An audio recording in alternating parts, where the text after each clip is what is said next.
To this story that shows absolutely awkward tension within Fox News and the Republican Party, but that's not why we're covering it. We're covering it because it actually can matter.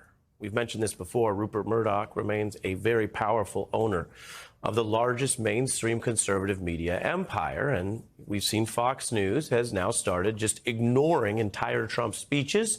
Murdoch outlets say he's unworthy to be president again. And then you have someone who used to be the kind of center-right leader of the Republican Bush Party, Karl Rove.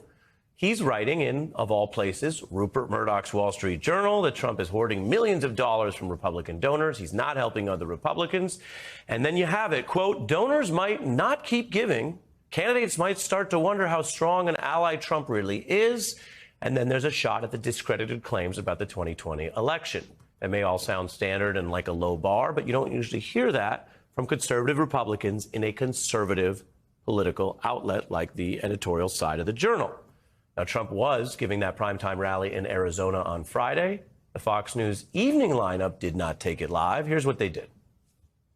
Joining us now, and I'm delighted he's with us, Governor Ron DeSantis from the great state of Florida. I mean, you're just the guy, you're the man of the moment. The man of the moment, while the former president and self-proclaimed head of the party is talking. You don't see that every day. And everyone, let me tell you, everyone in politics knows what's going on here. They ignore the rally. They gave 13 minutes to DeSantis. Some people saying, that's just cold, man. Now, some at Fox are also worried about what Trump will do, and no one is writing anything right now about who's coming and going. We're just following the split. Trump went after the Fox and Friends hosts of going to the, quote, dark side after they mentioned the factual matter that he is sagging in some Republican primary polls. And then you get this uncomfortable moment where one host mentioned the polling again. 75% of Democrats want somebody else. In the same poll, 55%. There's that long shot again.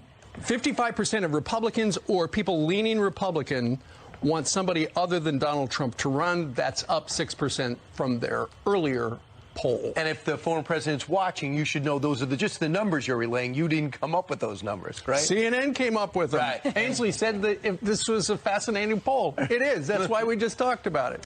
Yeah, but live TV can be, well, revealing. Let's look as that smile begins to fade from Mr. Kilmeade's face when he realizes he is caught live on camera with a co-host talking again about these Republicans who, let's keep it going, just don't like Trump as much as they used to. He almost looks like he's concerned someone might catch him not saying this, but just being near it. The laughter you hear is from Lincoln Project co-founder Rick Wilson.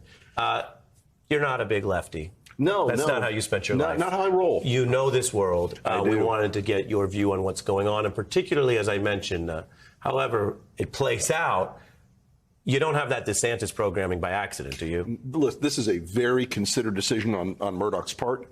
They have decided Ron DeSantis is the new boy wonder. As long as Donald Trump keeps bleeding out, they're going to keep pressing the button. Ron DeSantis has got hot and cold running Republican elites and consultants flying down to Tallahassee to kiss the ring and other parts.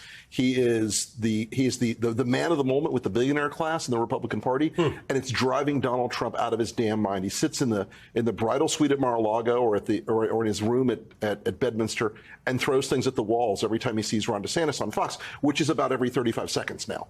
I mean, that one 13-minute clip is just one of the probably half a dozen hits he's done on the show, on the channel in that week. He is the guy Rupert has picked, and Rupert owns the most powerful normative force in Republican politics outside of Trump.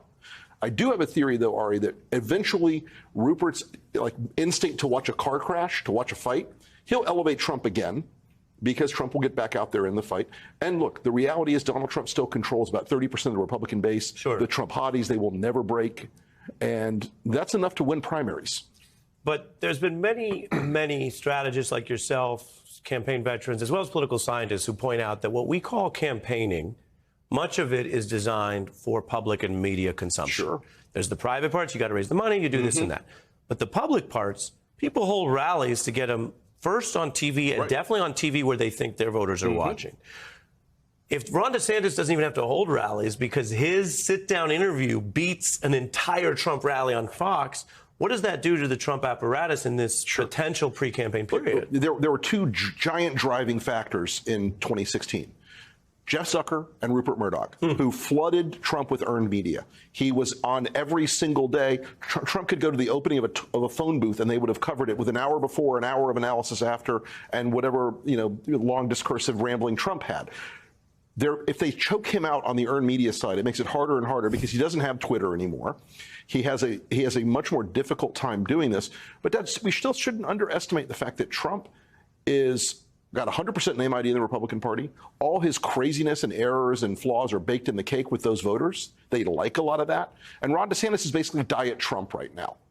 And he's like, oh, I can do this without all of the, pussy grabbing and every other damn thing that was a deficit back in the past, or without having tried to overthrow the government. The terrible misogyny that was supposed to take Trump out. Right. All the grotesque errors of Trump, those were already baked in the cake for most voters. With DeSantis, though, when he makes mistakes, they're going to be new mistakes. And the fact of the matter is he's very popular with the Fox set, the very online Republican set. Most Americans don't know who he is yet. He is still an untested quantity. You're making a very important point, especially for people who are really close to it. I got 40 seconds left. The last question is, why does Brian Kilmeade look so sad there? Brian Kilmeade is thinking to himself, I'm going to go back into my studio and I'm going to find my phone and it's going to have 100 angry texts from Donald Trump and it's going to make me very sad. Because Trump is very intimate with these people. He grew to believe that they were an adjunct of his White House and of his power, and now they're betraying him one day at a time. It really stings. And the fact is, they know Ron DeSantis is younger and thinner and more attractive, and he hates every bit of that. Well, you shine a light on more than one important facet, including the fact that there is a political, emotional aspect to this. No question. And there are people who do that, people who manipulate that, but as you say, that's part of it. Rick Wilson, thank you, and good to see you.